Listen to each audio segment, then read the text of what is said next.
તો ઇન્ડસ્ટ્રી માટે દિવાળી ખૂબ સરસ રહી અને જે આવનારું વર્ષ છે પણ ખૂબ સરસ રહેશે એવી આશા છે. કારણ કે પહેલા દિવસનું જે ચણિયાટોળીનું કલેક્શન આવ્યું છે ને એ છપ્પર ફાડ કલેક્શન આવ્યું છે. છેલ્લા 2 વર્ષનું, છેલ્લા 3 વર્ષનું આ કલેક્શન છે એ તમામ રેકોર્ડ તોડી નાખ્યા છે.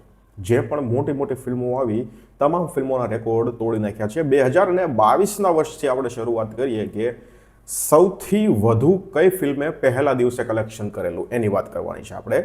કઈ ફિલ્મે સૌથી વધુ કલેક્શન પહેલા દિવસે કર્યું એની વાત છે. દિવાળીમાં રિલીઝ થયેલી વાત નથી, કયા વર્ષમાં કઈ ફિલ્મે સૌથી વધુ કલેક્શન કર્યું. 2022ની વાત કરીએ ને તો ફક્ત મહિલાઓ માટે જે જેનનોક અને આનંદ પંડિતની ફિલ્મ હતી એ ફિલ્મનું પહેલા દિવસનું કલેક્શન 1,34,00,000 રૂપિયા હતું. પછી 2023ના વર્ષમાં સૌથી વધુ પહેલા દિવસે કલેક્શન કરનારી અગેન જેનનોક અને આનંદ પંડિતની ફિલ્મ 3 એક્કા હતી, જેનું 1,19,00,000 પહેલા દિવસનું કલેક્શન હતું. 2024માં 16 સૂત્રની જમકોડી હતું, જેનું પહેલા દિવસનું 60,00,000 રૂપિયા કલેક્શન રહ્યું. અને 2025ની જો વાત કરીએ તો ઓલ ધ બેસ્ટ પંડ્યા છે, જેનું 1,10,00,000 રૂપિયા કલેક્શન છે પહેલા દિવસનું. તો આ રીતનો કંઈક સીન અત્યાર સુધી છે. હવે આગળ ચણિયાટોળીનો શું સીન છે એ જોઈએ ડિટેલમાં. ઓક્યુપન્સીની વાત કરું ને તો 41.79% ઓક્યુપન્સી પહેલા દિવસે રહી. મોર્નિંગ શોમાં 19.46%, આફ્ટરનૂન શોમાં 52.17%, ઇવનિંગ શોમાં 53.12% અને નાઇટ શોમાં 42.41% ઓક્યુપન્સી રહી. આજના દિવસની જો વાત કરું ને તો લગભગ સવારની ઓક્યુપન્સી થોડી ડાઉન રહેશે. પછી કદાચ બપોર પછી અને નાઇટ શોની ઓક્યુપન્સી ખૂબ સરસ આવશે. સવારની થોડી ડાઉન રહેશે. સૌથી વધુ ઓક્યુપન્સી જો આખા ગુજરાતમાં ક્યાંય રહી હોય ને એમ તો કહું તો અમદાવાદમાં હતી. 61% ઓક્યુપન્સી હતી ઇવનિંગ શોની અને અમદાવાદમાં 291 શો પહેલા દિવસના હતા. તો 2022માં તો સૌથી વધુ કમાણી કરી હતી જેનનોક અને આનંદ પંડિતની જ ફિલ્મ જે હતી પહેલા દિવસે ફક્ત મહિલાઓ માટે 1,34,00,000 રૂપિયા હતી. બરોબર છે.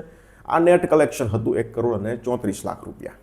એના પછી 2023નું વર્ષ ગયું, 2024નું વર્ષ ગયું અને આ 2025નું વર્ષ ગયું.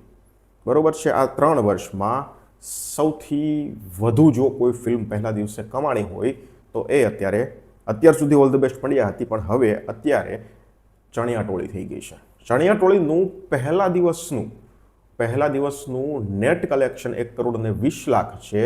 અને જો ગ્રોસ કરીએ ઇન્ડિયાનું અને ઓવરસીસમાં પણ સાથે સાથે રિલીઝ થઈ છે આ ફિલ્મ, તો ઇન્ડિયાનું અને ઓવરસીસનું બધું ભેગું કરી અને વર્લ્ડ વાઇડ આ ફિલ્મનું પહેલા દિવસનું 1,41,00,000 રૂપિયા થયું છે, જે છેલ્લા 2022, 2023, 24 અને 25 છેલ્લા 3 વર્ષમાં નથી થયું. કારણ કે 1,34,00,000 જે ફક્ત મહિલાઓ માટેનું ફિલ્મનું કલેક્શન હતું એ નેટ હતું, ગ્રોસ નહોતું. અને 1,20,00,000 રૂપિયા પહેલા દિવસનું ચણિયાટોળીનું નેટ છે.